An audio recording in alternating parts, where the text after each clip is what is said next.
नमस्कार दोस्तों, मैं कृष्ण गोयल सरस्वती क्लासेस के ऑनलाइन यूट्यूब चैनल पर आप सभी का हार्दिक स्वागत करता हूं। आज की क्लास में हम x की वैल्यू को फाइंड करना सीखेंगे। अगर आपको भी x की वैल्यू याद करने में अगर कोई दिक्कत आती है तो आप इस वीडियो को अंत तक जरूर देखें। मैं दावा करता हूँ कि आज के बाद आपको x की वैल्यू याद करने में कोई कठिनाई नहीं होगी। चलिए आज हम टॉपिक स्टार्ट करते हैं बीजीय व्यंजक। आज की क्लास में हम जो पॉइंट्स देखने वाले हैं वो है बीजीय व्यंजकों का योग। सर्वप्रथम कि बीजीय व्यंजकों का योग कैसे करते हैं, इसको बिल्कुल जीरो बारीकी सीखेंगे अपन। जैसे दैनिक जीवन में एग्जांपल तो उनको लेकर समझाऊंगा। सर्वप्रथम बीजीय व्यंजकों का योग देखेंगे, उसके बाद में बीजीय व्यंजकों के घटाव पर हम चर्चा करेंगे, उसके बाद में हम घातांक के कुछ नियमों पर चर्चा करेंगे और उसके बाद हम बीजीय व्यंजकों के गुणा और भाग पर चर्चा करेंगे। और इन पॉइंट्स को होने के बाद हम पक्षांतरण करना सीखेंगे कि पक्षांतरण कैसे किया जाता है, और उसके बाद हम वज्र गुणा करना सीखेंगे कि क्रॉस मल्टीप्लाई कैसे किया जाता है। स्टूडेंट्स, अगर आप इन सब पॉइंट्स को अच्छे से कर लें तो आपको कभी एक्स की वैल्यू याद करने में कोई दिक्कत नहीं होगी। तो चलिए हम स्टार्ट करते हैं बीजीय व्यंजकों का योग। सर्वप्रथम बीजीय व्यंजकों का योग कैसे करते हैं वो सीखेंगे।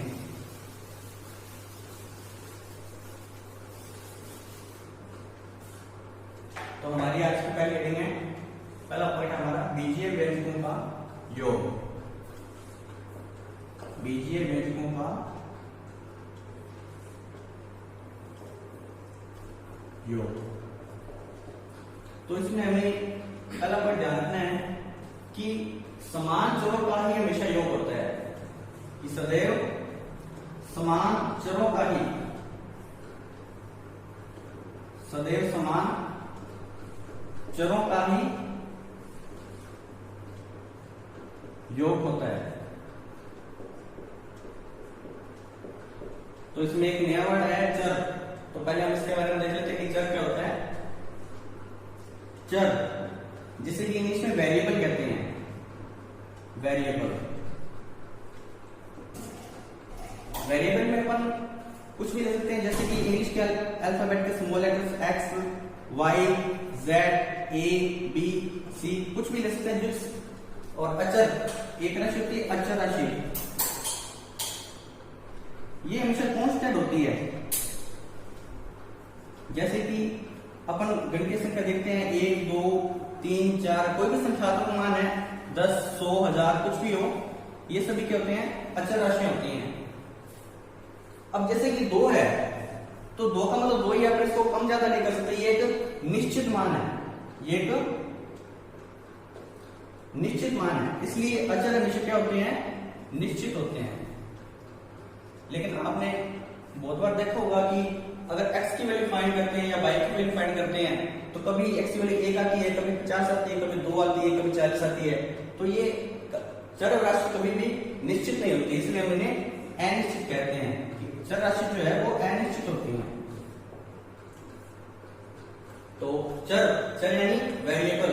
वेरिएबल में हम इंग्लिश के स्मॉल लेटर्स लेते हैं, स्मॉल अल्फाबेट लेते हैं, x, y, z, a, b, C, T ले लो, यू या बी कुछ भी ले सकते हैं।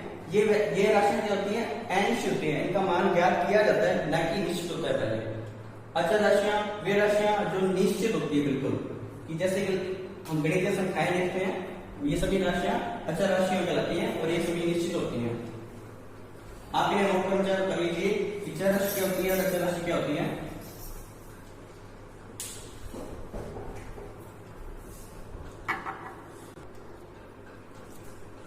जैसे कि हमने पहले लाइन की है, सदैव समान चरों का ही योग होता है। इसे हम एग्जांपल के द्वारा समझते हैं। जैसे कि समान चर की बात आ रही है कि 2x प्लस 3x। अभी आपको बताया कि जो चर होते हैं ये जैसे x, y, z ये राशि क्या होती है, चर राशि होती है। तो हमने पहले लाइन की सदैव समान चरों का योग होता है। अगर ये चर समान है तो ही इनका योग संभव है, अदरवाइज इनका योग संभव नहीं है। इसे हम दैनिक जीवन, हमारे दैनिक जीवन के एक एग्जाम्पल समझते हैं। जैसे कि 3 सेब हैं, 3 सेब प्लस 4 सेब। तो अगर अब आपसे पूछा जाए कि तुम कितने सेब हैं, तो आप जोड़ बता सकते हैं 4 और 3 7 सेब हैं। और अगर मैं लिखूं 3 सेब प्लस 5 केले, तो क्या आप कह सकते हैं कि ये 8 सेब है, या आप कह सकते हैं कि 8 केले हैं? ऐसा संभव नहीं है। इसलिए अगर चर समान हो तभी हम उनका योग कर सकते हैं। जैसे कि इसमें सेब है और इसमें भी सेब है, अगर चर राशि समान है तो ही हम उनका योग कर सकते हैं। 4 और 3 7, और जो ये चर राशि होती है या के साथ क्या चर राशि का लिखा जाता है। जैसे कि ये 2x है प्लस 3x, अगर इसमें चर समान है तो ही हम 2 और 3 का योग करके लिख सकते हैं 5x। अगर यहां पर नहीं होता कि 3x प्लस 4y, तो हम इसका योग नहीं कर सकते क्योंकि इसमें चर समान नहीं है। तो यही लिखा है कि सदैव समान चरों का ही योग होता है। अगर ये चर समान है तो भी इनका योग संभव है, अथवा इसका योग संभव नहीं है। आप नोट करना चाहे तो कर लीजिए। इस प्रकार हमने देखा कि सदैव समान चरों का ही योग होता है। उसी प्रकार एक और पॉइंट ध्यान रखना है हमें कि सदैव समान चरों के समान घातों का ही योग होता है, कि सदैव समान चरों के समान घातों का ही योग होता है। सदैव समान चरों की समान घातों का ही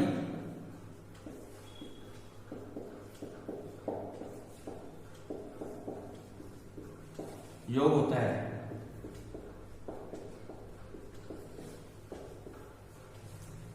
सदैव समान चरों की समान घातों का योग होता है। चरों के बारे में हम पढ़ चुके हैं।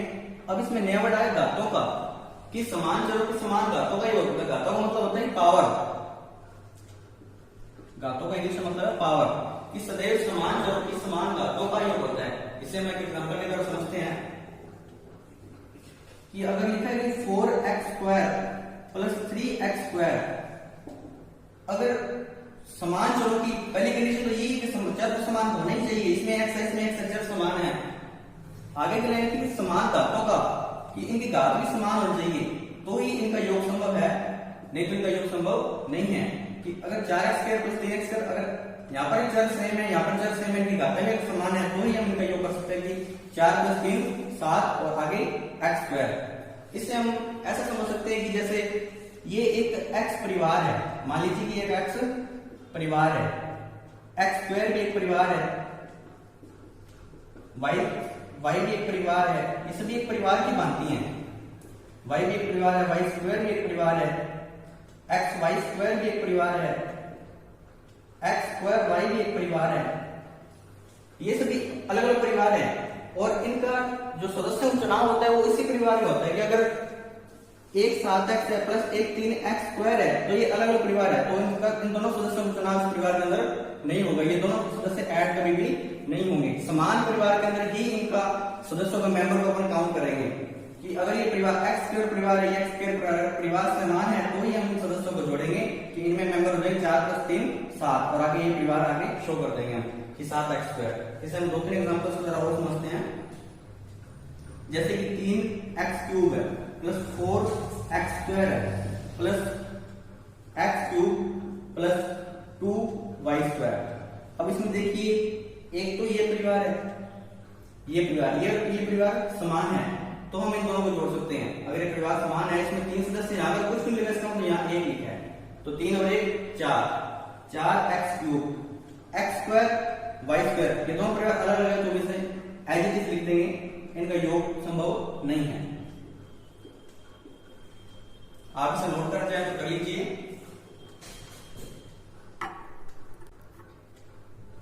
तो हमने पहले पॉइंट पर देखा, जो पहला हमारा पॉइंट था बीजीय व्यंजकों का योग। इसके अंदर हमें 2 लाइन ध्यान रखनी है कि सदैव समान चरों का ही योग होता है और सदैव समान चरों की समान घातों का ही योग होता है। ठीक है, अब इसके बाद हम आगे माइनस की ओर चलते हैं, बीजीय व्यंजकों का घटाव, या ये तो योग था, इसके बाद में बीजीय व्यंजकों के व्यवकलन की ओर चलते हैं।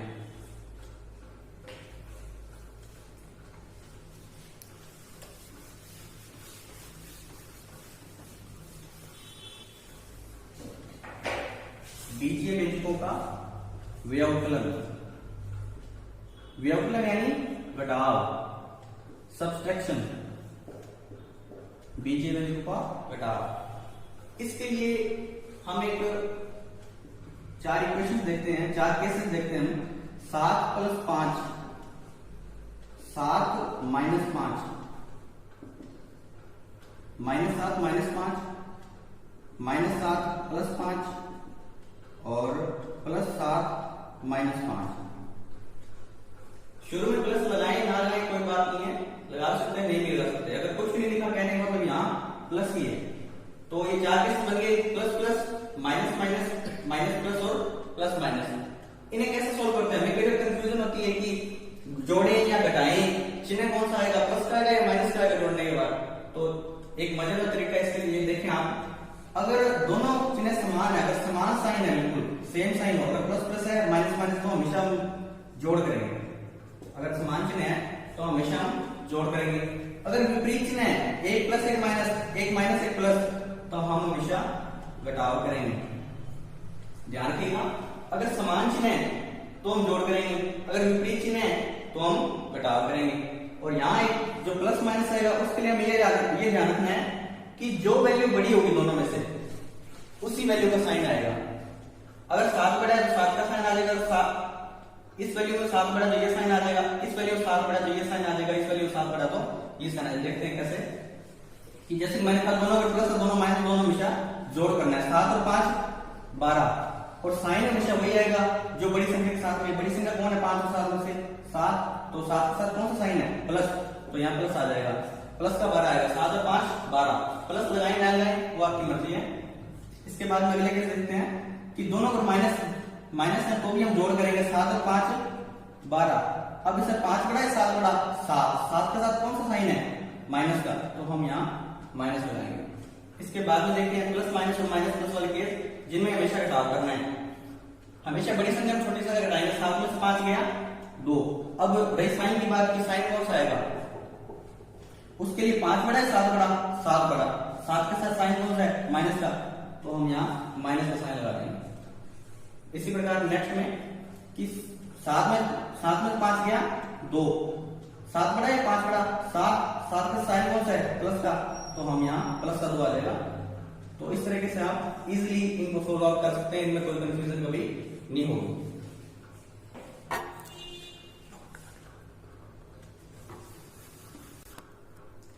जिस प्रकार हमने गणितीय संख्याओं को घटाकर सीखा, उसी प्रकार ये दूसरा पॉइंट हमारा बीजीय व्यंजकों का व्यवकलन, कि बीजीय व्यंजकों को घटाव कैसे करते हैं। इसमें ये सेम वही पॉइंट याद रखना है अपने को कि सदैव समान धातुओं का ही, सर्वथा सदैव समान चरों का ही, सर्वप्रथम सदैव समान चरों का ही घटाव होता है, समान चरों का ही घटाव होता है, घटाव होता है। उसी प्रकार हम एग्जांपल लेते हैं इसमें कि जैसे कि 7x माइनस 2x है,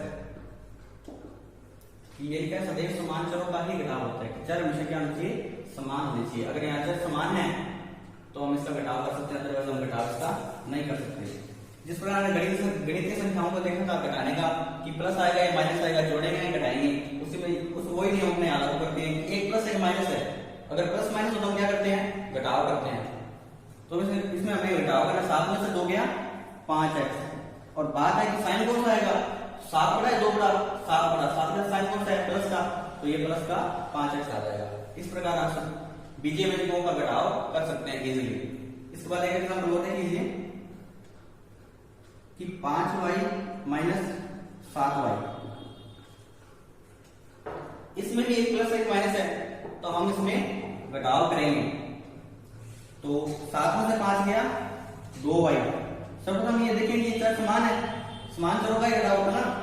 अगर चर समान है तो ही हम घटा सकते हैं, चर अगर समान है तो घटा सकते हैं। 7 में 5 गया 2, अब साइन कौन सा आएगा, 5 बड़ा है 7 बड़ा, 7 बड़ा, 7 में माइनस का साइन है तो हमें यहाँ माइनस लगा देंगे। आप ये नोट करना चाहते हैं तो नोट कर लीजिए।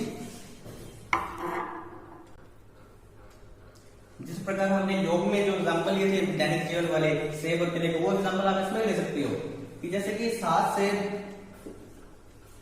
माइनस 3 सेब है, वो सेम एग्जांपल आप ले सकते हो इसमें सीखने के लिए कि सदैव समान चरों का घटाव होता है। देख लीजिए कि 7 सेब में से 3 सेब के कितने सेब बचते हैं, 4 सेब। तो सदैव समान चरों का ही योग होता है, सदैव समान चरों का ही घटाव होता है। इसके बाद अगला पॉइंट है इसके अंदर कि सदैव समान चरों की समान घातों का ही घटाव रहता है। जैसे कि हमने योग में देखा वो सेम पॉइंट इसके अंदर भी कि सदैव समान चरों की समान घातों का ही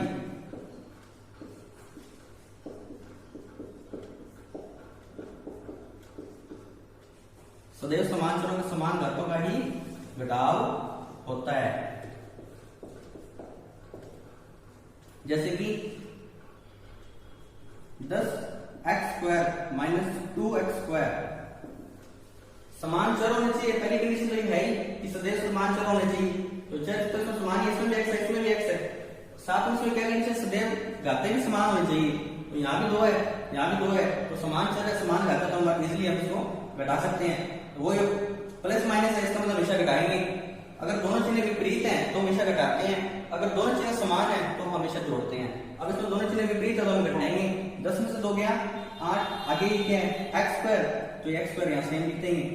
और फिर साइन कौन सा आएगा, 10 बड़ा है 2 बड़ा, 10 बड़ा, 10 का आगे साइन कौन सा है, प्लस का, तो ये प्लस का 8x² आ जाएगा। आप अगर ये लिखना चाहते लिख लीजिए।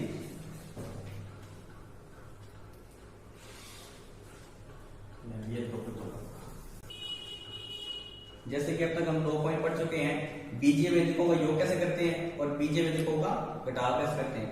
आगे हम बीजीय व्यंजकों के गुणा और भाग सीखने से पहले हम कुछ घटान के नियम देखेंगे।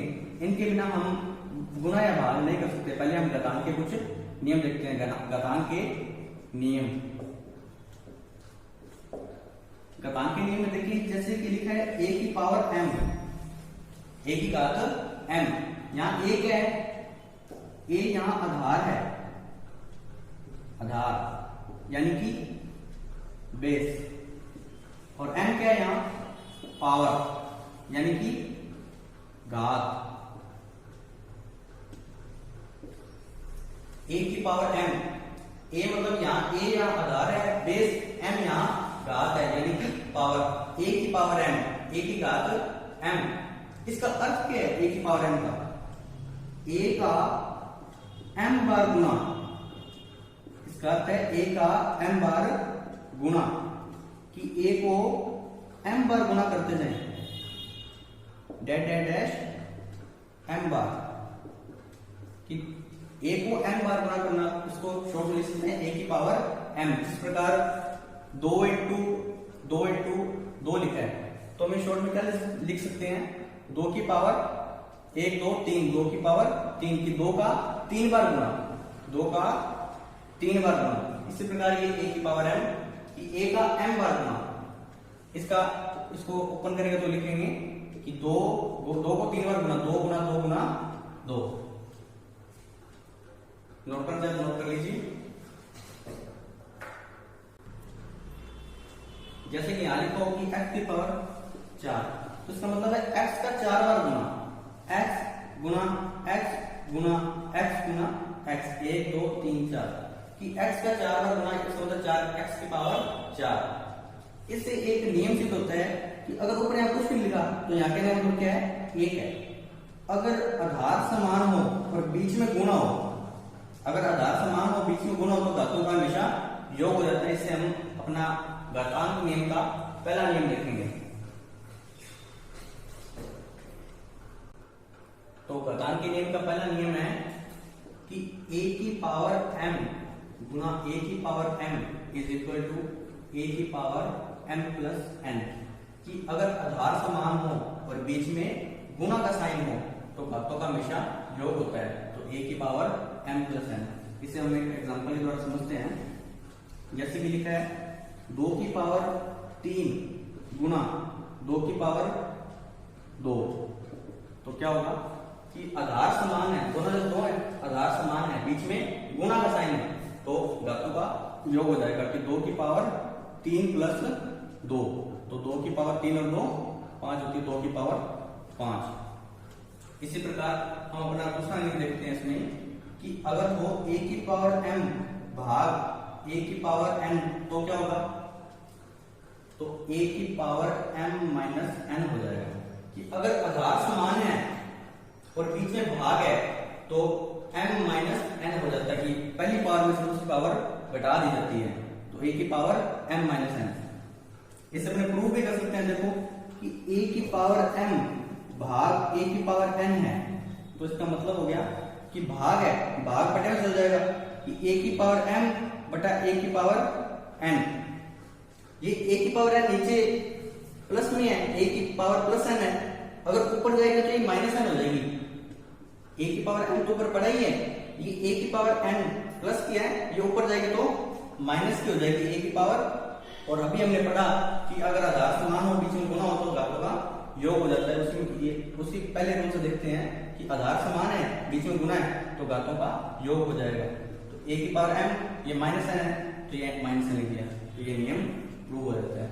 इसी से एक चीज और निकल कर आती है, हमारा तीसरा नियम जो हमने यहाँ यूज में लिया कि 1 बटा a की पावर m, 1 बटा a की पावर m बराबर होता है a की पावर माइनस m। या हम एक और बात लिख सकते हैं कि 1 अपॉन a की पावर माइनस m बराबर a की पावर m।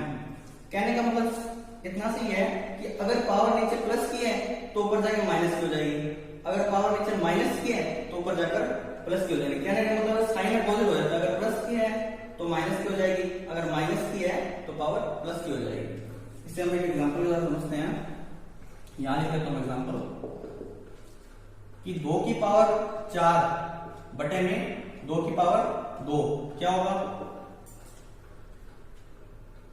2 की पावर 4 तो है ही, गुना में 2 की पावर माइनस 2 हो जाएगी, जिसकी पावर प्लस ऊपर जाकर माइनस की हो जाएगी। तो आधार समान है, बीच में गुना साइन है, तो 2 की पावर 4 माइनस 2, तो 2 की पावर 4 माइनस 2 गया 2, 2 की पावर 2 आंसर आ जाएगा। या हम इसे एक और तरीका दे सकते हैं, एक और तरीका देखिए कि 2 की पावर 4 को लिख सकते हैं 2 की पावर 2 गुना 2 की पावर 2, और बटे में क्या पड़ा है 2 की पावर 2, इससे ये कैंसिल आउट हो गया, तो आंसर सीधा ही आ गया 2 की पावर 2। ठीक है, आप इसे नोट करना चाहे तो नोट कर लीजिए। जिस तरह हमने घातांकीय 3 नियम देखे, इसी प्रकार आप चौथा नियम देखते हैं कि किसी भी संख्या की पावर अगर 0 हो तो बराबर में 1 आता है, उसकी वैल्यू 1 आती है। जैसे कि हम इस एग्जांपल के द्वारा समझते हैं, हम डेली करते भी ऐसा, लेकिन हमने कभी ये गौर नहीं किया कि 1 की पावर 0 बराबर 1 क्यों आता है।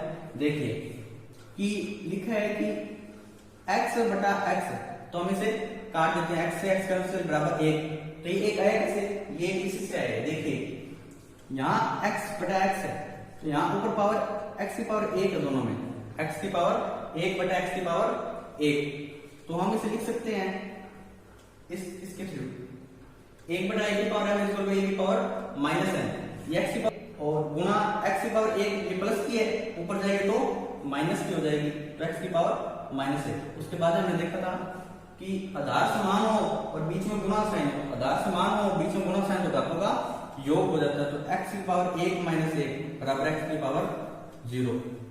तो देख लीजिए कि x की पावर 0 का मान 1 आ गया।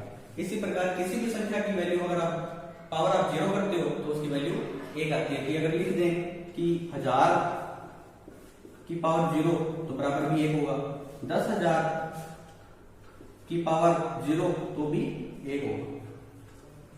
आप एग्जाम्पल नोट करना है, नोट कर लीजिए।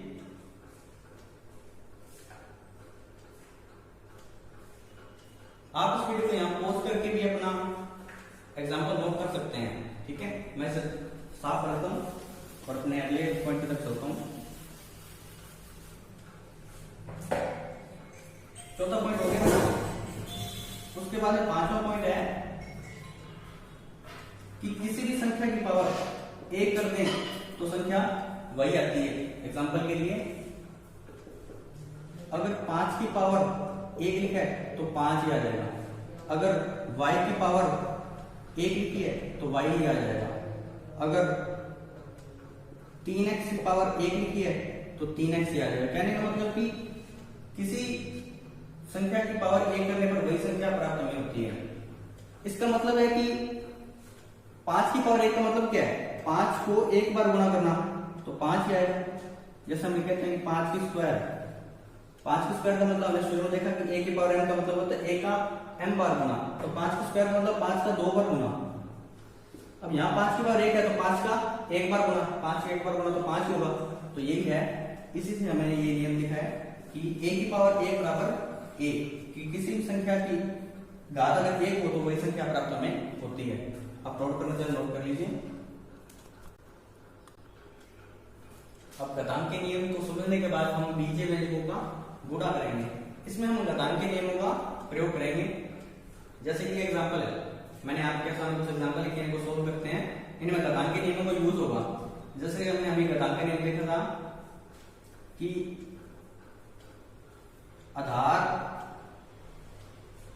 समान है, बीच में गुणा साइन है, तो घातों का योग हो जाएगा। इसके ऊपर कुछ नहीं है, तो क्या है, मतलब एक एक पावर दोनों के, तो घातों का योग हो जाएगा। तो 3 इंटू 1, तो 3 एकम तो 3 आ ही जाएगा, और ये y लिख देंगे और y की घातों का योग हो जाएगा 1 प्लस 1, तो आगे 3 y की पावर 1 प्लस 1 कितना हो गया 2। उसी प्रकार आगे देखते हैं 6 गुणा 3x। जो हमने योग और व्यवकलन के अंदर जो दो नियम देखे थे कि सदैव समान चरों का और सदैव समान चरों के समान घातों का योग होता है, वो नियम गुणा और भाग में एप्लीकेबल नहीं होंगे। इसमें डायरेक्ट हो जाएगा कि 6 इंटू 3 है तो 6 भाग 6 दिए 18 और x का x आ जाएगा। उसी प्रकार जैसे कि ये है, यहां कुछ भी नहीं कहना, मतलब 1 है 4 एकम 4, उसके बाद में ये x कह रहे हैं, ये x है, तो बीच में गुणा का साइन है, तो आधार समान है x x और घातें जुड़ जाएंगे। आधार समान है तो x लिख दिया और घातें कौन कौन सी यहां होगा, यहाँ 1 है, 2 प्लस 1 तो आ जाएगा 4, x की पावर 2 है कितना होता है 3, 4x क्यूब। उसके बाद में ये एग्जांपल देखते हैं, इसमें ये ब्रैकेट लगा है, इस ब्रैकेट को अगर खोलते हैं तो 4 का गुणा इन दोनों संख्याओं से होता है। 4 का गुणा x से होगा और 4 का गुणा 3 से होगा, कि 4 का गुणा x से करेंगे तो 4x, बीच में प्लस का साइन, उसके बाद 4 का गुणा 3 से 4 दिए 12। उसी प्रकार अगला एग्जांपल देखते हैं कि x प्लस 2 को अगर ब्रैकेट खोलते हैं तो y का गुणा x प्लस 2 दोनों से होगा। जैसे कि x का गुणा पहले y से, x इंटू वाई बराबर xy प्लस 2 गुणा y यानी कि 2y। आप अगर एग्जांपल नोट कर सकते हैं, ये एग्जांपल एक बार वापस रिपीट कर देता हूं मैं कि 6 गुणा 3x, तो 6 3 18 और x आ गया डायरेक्ट, 4 इंटू 1 4 एकम 4 और आधार समान है तो घातों का योग हो जाएगा, पीछे गुणा का साइन है, आधार समान है तो घातों का योग हो जाएगा, x की पावर 2 प्लस 1 तो 4x की cube.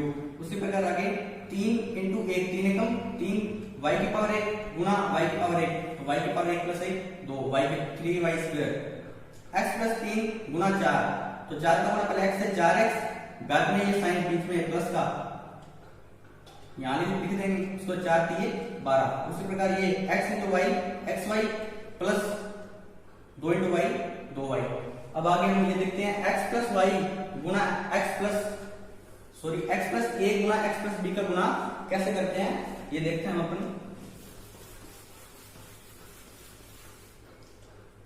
x plus a into x plus b का गुणा कैसे करते हैं, देखिए पहले हम इस x को लेंगे, इसको हमने यहां रखा, उसके बाद में ये पूरा ब्रैकेट यहां रख देंगे x प्लस b, ये पूरा ब्रैकेट हमने यहां रखा, उसके बाद में ये प्लस लगाएंगे प्लस, उसके बाद में ये a लिखेंगे a, उसके बाद वापस ये पूरा ब्रैकेट यहां लिख देंगे x प्लस b। अब इसको सोल्व आउट करने में वही नियम यूज होगा जो तक हम पढ़ चुके हैं कि कैसे योग होता है, कैसे घटाव होता है, कैसे गुणा होता है और कैसे, उसी प्रकार हम ये समझेंगे कि x का गुणा x से करना है, आधार समान है, बीच में गुणा है, ऊपर पावर दोगे 1 है तो घातों का योग हो जाएगा, x की पावर 1 प्लस 1 2 x स्क्वायर। उसके बाद में ये प्लस का साइन आ जाएगा, उसके बाद में x का गुणा b से करेंगे तो आ जाएगा bx, ये कांस्टेंट है, ये कोई अचर राशि है, उसके बाद में ये प्लस आ जाएगा, उसके बाद a का गुणा x से करेंगे, ये भी a भी एक अचर राशि है, a का गुणा x से करेंगे तो ax आ गया, उसके बाद में ये प्लस का चिन्ह आ जाएगा, उसके बाद में a का गुणा b से करेंगे तो ये ab आ गया। उसके बाद में और सोल्व आउट करने के लिए हम x स्क्वायर प्लस इन दोनों में क्या कॉमन आ रहा है, इन दोनों में क्या होगा, जो हम बाहर कॉमन ले सकते हैं, x दोनों के अंदर है तो हम इसमें ये कॉमन ले लेंगे, तो इसको हो जाएगा b प्लस a, इसमें से x कॉमन लिया तो खाली b बचा, वो हमने यहाँ लिख दिया। इसके बाद में प्लस है तो ये हमने प्लस यहाँ लगा दिया। उसके बाद में इसमें से x कॉमन लिया तो a बचा, वो a हमने यहाँ पर लिख दिया। उसके बाद में बचा ab। इस प्रकार हम x प्लस a में x प्लस b का गुणा इजिली कर सकते हैं। नोट कर लीजिए। अब हम देखेंगे कि बीजीय व्यंजकों का भाग कैसे किया जाता है। इसके लिए मैंने कुछ एग्जांपल लिखे हैं, इनको देखते हैं अपन। कि x स्क्वायर है कि x का 2 बार गुणा लिख सकते हैं अपने से, x का 2 बार गुणा और बटे में x है। एक x से एक x कैंसिल तो बराबर आ गया आंसर x। उसी प्रकार नेक्स्ट एग्जांपल, इसमें y से y कैंसिल तो डायरेक्ट आंसर आएगा x z आंसर आ गया। उसके बाद नेक्स्ट क्वेश्चन देखते हैं अपना 6x plus 9y upon 3x। इसमें अपन क्या करेंगे, इन दोनों को अलग अलग कर लेंगे कि 6x अपॉन 3x, बीच में प्लस का साइन है, ये प्लस 9y अपॉन में 3x। कहने मतलब इसका अपना एलसीएम लेते हैं तो ये आ जाता है, जैसे कि 6x upon 3x plus 9y upon 3x है। अगर इसमें अगर अपने एलसीएम लेते हैं 3x तो क्या आएगा 6x प्लस 9y। तो जिस प्रकार हम इसे ये लिखते हैं उसी प्रकार इससे हम ये भी लिख सकते हैं। तो ये मैंने किया 6x plus 9y upon 3x को अलग अलग कर लिया। 6x अपॉन 3x बीच में साइन प्लस का, 9y अपॉन 3x। इसके बाद हमने जो कैंसिल होता है वो कैंसिल कर देते हैं कि x से x कैंसिल, 3 एकम 3 3 दूनी 6, 3 एकम 3 3 किया 9।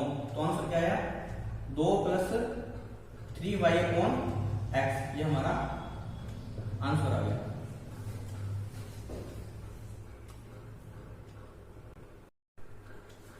अब हम पक्षांतरण करना और वज्र गुणा करना सीखेंगे कि कैसे पक्षांतरण किया जाता है और कैसे वज्र गुणा किया जाता है। ये जो पक्षांतरण और वज्र गुणा करना है ना, ये पूरी अंकगणित में हमें कहीं ना कहीं मिल जाता है कि प्रतिशतों पे हो गया, औसत, लाभ हानि, अनुपात समानुपात या फिर चक्रवृद्धि ब्याज या सरल ब्याज, कहीं ना कहीं ऐसे केसेस बन जाते हैं कि हमें पक्षांतरण करना पड़ता है या हमें वज्र गुणा करना पड़ता है। तो देखते हैं अपने पक्षांतरण कैसे करते हैं। जैसे कि एक समीकरण दी हुई है 3x plus 4 is equal to 7x minus 10, 3x plus 4 is equal to 7x minus 10। इसमें ये इधर वाला पक्ष है, ये होता है बायां पक्ष, लेफ्ट साइड, और ये बीच में इक्वल का साइन है और इधर होता है ये दायां पक्ष। इसमें हमें सबसे पहले क्या करना होता है कि चरों व अचरों को अलग अलग करना होता है, को अलग अलग पक्षों में लिखना होता है, अलग अलग पक्षों में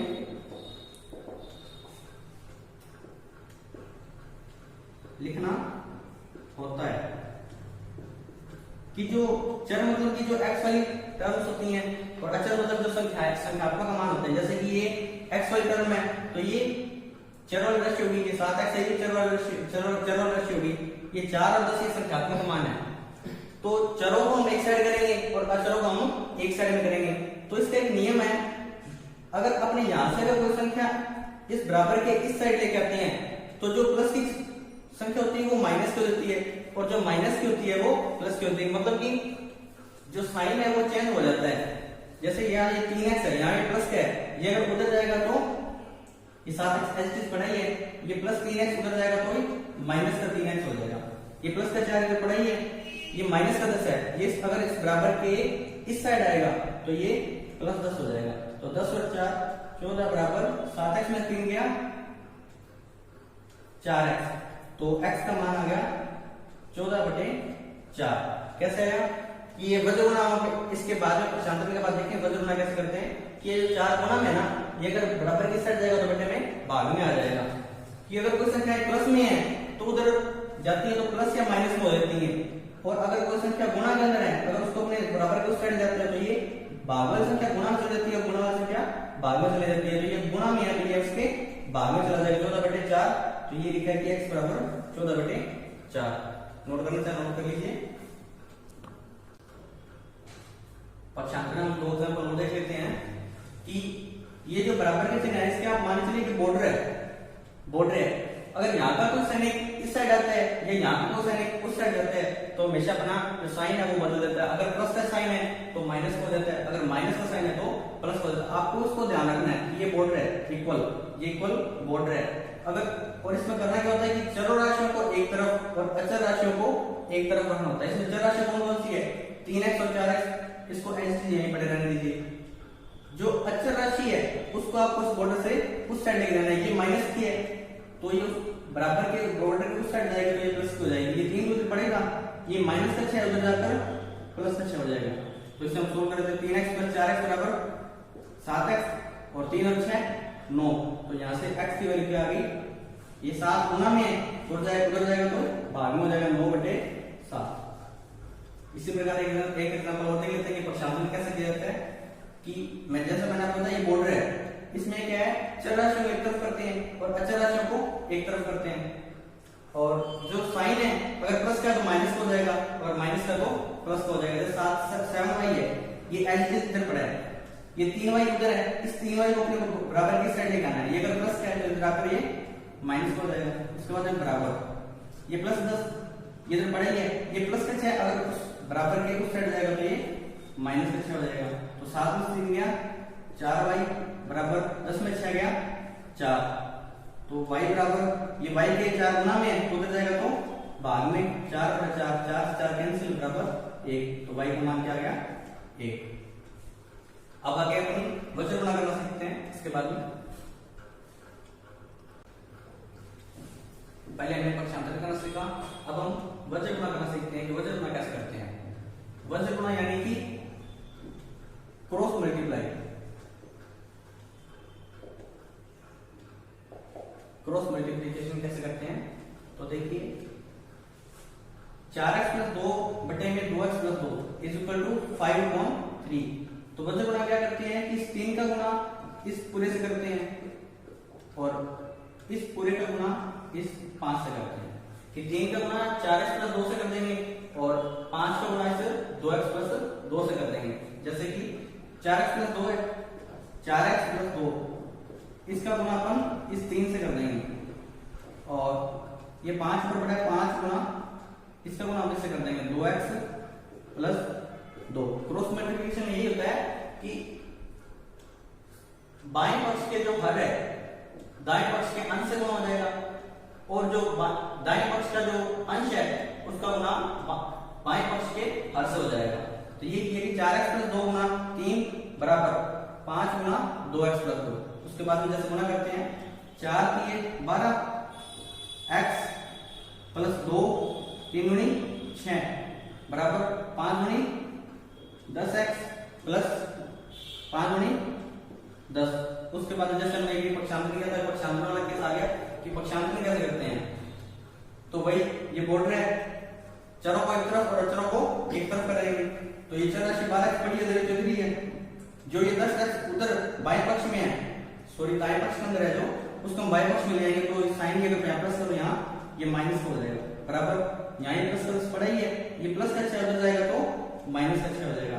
तो 12 में से 10 गया 2x बराबर 10 में 6 गया 4।